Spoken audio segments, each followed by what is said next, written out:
Welcome to another video from Gweilo 60. I told everybody that we wouldn't be traveling for a while. Well, that's because the COVID was rearing its ugly head here in mainland China. But then after the last couple days, there's been 0 new infections. So all of the little check stops are gone. They're not checking temperatures. They're not checking QR codes on the streets of Nanning and whatever. So Wei Fong and I decided to jump in a car and take off to the Vietnam border, Longzhou.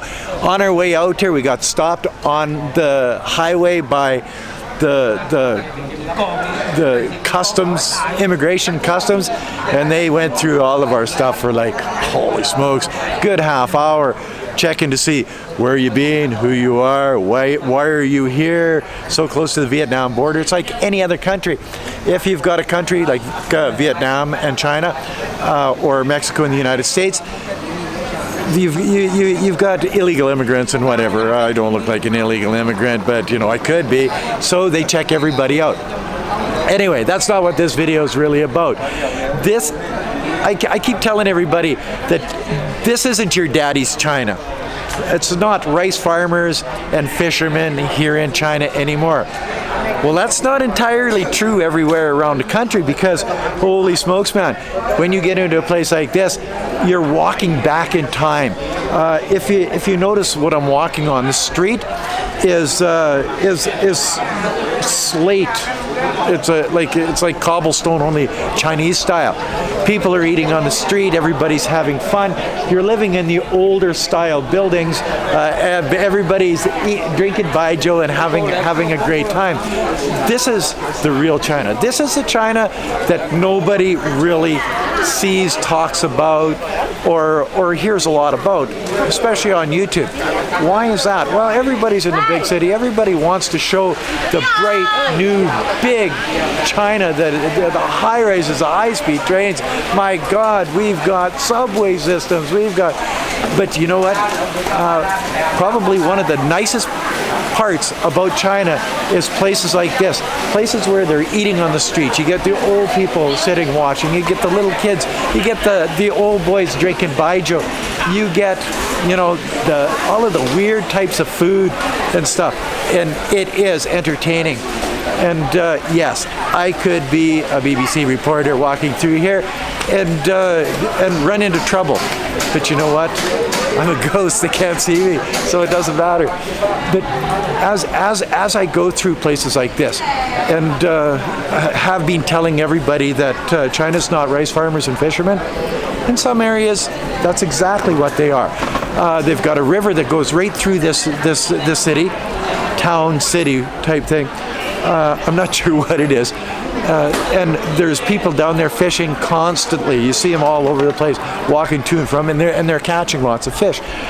You drive through the rural area around this town city, and I should know whether it's a town or I'm sorry, but and it's rice fields and sugarcane fields and corn fields and you know, all of those things. So this area of mainland China is predominantly farming community, and then you get a place like this that's sort of based on that farming community.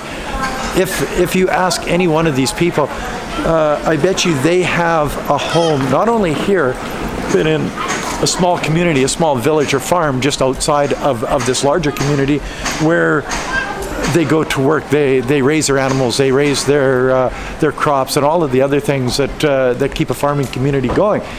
But yeah, you know, watch the background as I'm cruising through here, and especially back there, guys. You don't see that in the Western world.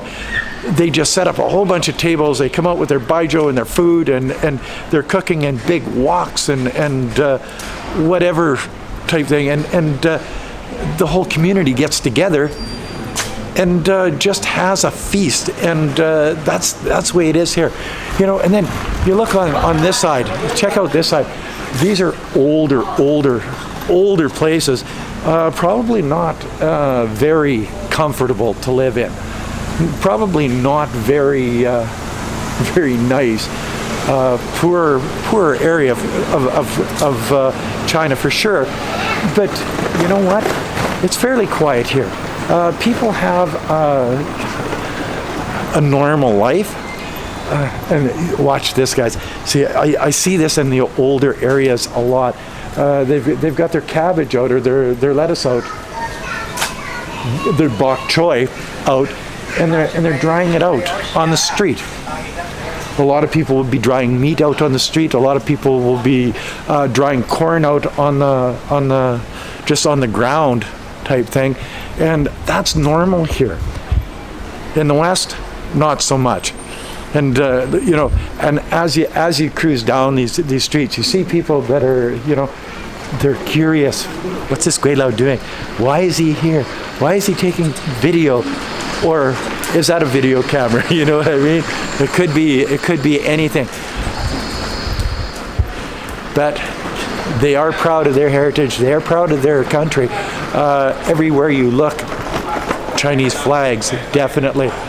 Now that I've walked all the way down this street, and you can see it's a pretty neat street.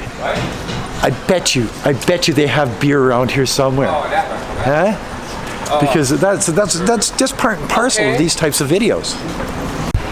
See, and as I say, like a lot of people fishing in the river down here, and you can see how old these places are, just by this sort of back alley type thing.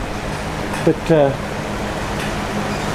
yeah, it's quite a neat area, guys. Like I think we're about 30 kilometers away from the Vietnamese border here, in the southern Guangxi Autonomous Region. I would imagine we're 3 hours out of Hanoi, and Hanoi is in lockdown on COVID as we speak. So once you cross the border into China, everything's okay. You cross the border into Vietnam, everything's not okay anymore. You're locked down, there's COVID crazy, and it's just screwed up. And they probably can't walk down the street. A Gweilo can't walk down the street with a camera in his face looking for an ice cold beer without being harassed. Well, maybe they can, but I'm gonna say they can, just the way it is. Hello. And as I come out of there, there's people taking pictures of me, taking pictures of myself. I gotta love this, you know. And the further you get off the beaten path, and we're fairly far off the beaten path here. The further you get off the beaten path, the more you see that. The more they noticed, you know, somebody that's different like me, not only different, but then has a camera in his face, and they want to say hello. They want to take a picture. They would. It is what it is, guys. Try not to get run over here. And then I come across to a store like this, and this is why these places are so clean. You got the lady sweeping up all day, every day. Seriously. Does this look like a place where Gweilo could get a beer? I would think so. And we're successful once again. I need a truck, just like that one there. Successful once again in finding an ice cold beer on the streets of China. They made me put on a mask before I went in the store, but then you can take it off just as soon as you get out. It's all here. It's all semantics. It's you know, the rules there, and the Chinese are used to following the rules. So if the rules are there, that's just the way it is.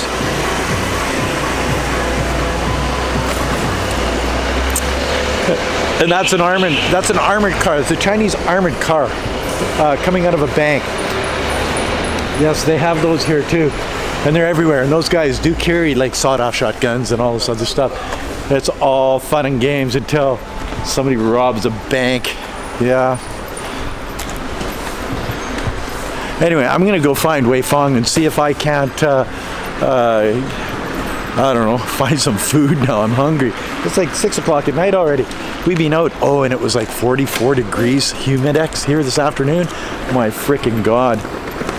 But because there's ice cold beer, and because there's ice cold beer.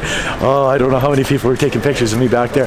It's just one of those things. Anyway, that's a quick little video from Longzhou. I figured you'd like this little street. because I was walking down it and I thought, well, I'm going to take out my camera. Don't have a lot to talk about, but a lot of people don't listen to what I say anyway. They just basically look at the background. So there you go, another video from Gweilo 60. If you like this video, as always, like, comment, subscribe, push that share button. Thanks for watching. Don't forget to resubscribe. Don't forget to hit the bell, and whatever you do, don't forget to put a couple bucks in the children's Patreon account. It's for a good cause. Peace out. Bye now.